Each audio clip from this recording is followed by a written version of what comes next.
Hej og velkommen. Så blev min yndlingsmark langt om længe høstet, men desværre så er der stadig rigtig lange strå, så jeg gik bare i de der spor, landbrugsmaskinerne har lavet.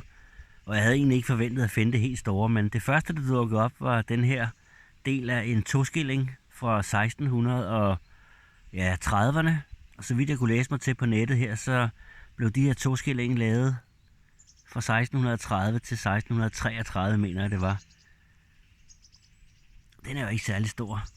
Efter den fandt jeg en tenvægt med mønstre hele vejen rundt. Og der er også mønster i bunden, men det er lidt svært at se. Så det er enten vikingetid eller middelalder. Så fandt jeg en borgerkrigsmønt. Og der er et lille stjerne på.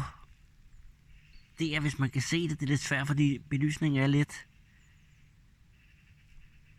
Nu går den da helt amok. Nå, men der er i hvert fald en stjerne på. Og på den anden side, der er der et eller andet. Som der jo altid er. Men den har fået lidt test, tror jeg, den her. Men rimelig god stand alligevel. 22 mm i øvrigt. Den her tenvægt, den vejede 15 gram. Så fandt jeg en... først så troede jeg havde fundet et eller andet helt vildt... virkelig lækkert. Det viste sig så, at det rent faktisk er en knap. Men den er i hvert fald fra 1500- eller 1600-tallet, tror jeg, for den har en helt hvid patina, den her. Helt vildt, altså. Det ser så lækkert ud. Og der er alle mulige tryk i den fra årene, den nu har ligget.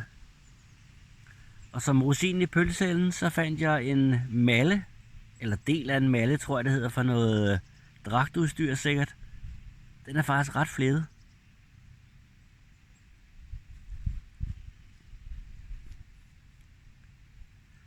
Så 5 ting i sporene for landbrugsmaskinerne, det kan jeg jo ikke rigtig være utilfreds med.